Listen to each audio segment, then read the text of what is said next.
तो कल की चिंता का भाव खत्म हो जाएगा। ना कोई फीस है, किसी से किसी तरह की कोई फीस, और ना कभी ऐसे मांगना है। जिस हम परमात्मा की शरण में है, वो जब इतने बड़े हमारे परिकर को पोषण कर रहा है, तो तुम्हारा पोषण क्यों नहीं होगा? तुम कल के लिए चिंतित क्यों हो? क्योंकि तुम्हें परमात्मा का आश्रय नहीं स्वीकृत है, तुमने भगवान को अपना मालिक नहीं माना।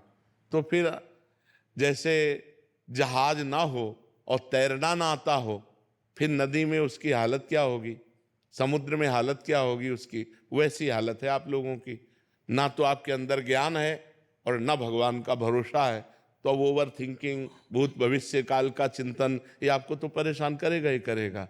हम कहते हैं राधा राधा नाम जप करो और भगवान के आश्रित रहो, जब तक ब्याह न हो तब तक ब्रह्मचर्य से रहो। देखो आपका अंदर से क्या ज्ञान प्रकट होता है, एकदम आनंदित रहोगे बच्चा, एकदम आनंदित रहोगे। हमारी बात मान लो, अगर हम भगवान के सहारे हैं तो हम आपको बार बार कहते हैं किसी भी बात की कमी नहीं है और किसी को चिंता नहीं। इनको इसलिए चिंता नहीं कि महाराज जी बैठे हैं, हमको इसलिए चिंता नहीं कि भगवान है। सब एक दूसरे के आश्रित होकर भगवान का आश्रय ला, किसी को कोई चिंता नहीं।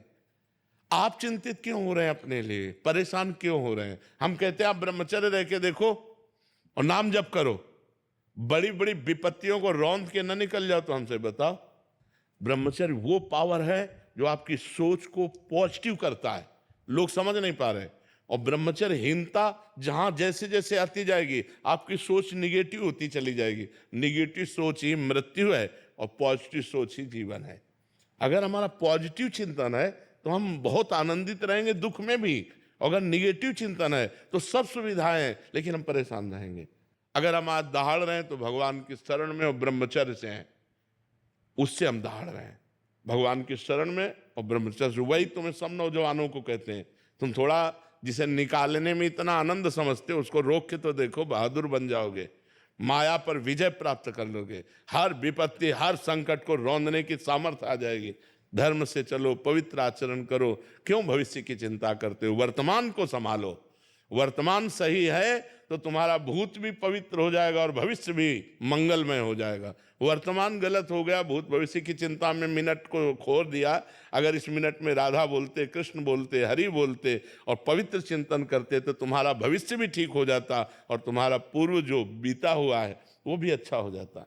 इसलिए नाम जप करो और ब्रह्मचर्य, ब्रह्मचर्य की तरफ कोई देख ही नहीं रहा, कोई नहीं देख रहा, बस जीवन का सुख समझ रहा ब्रह्मचर्य को नष्ट करना।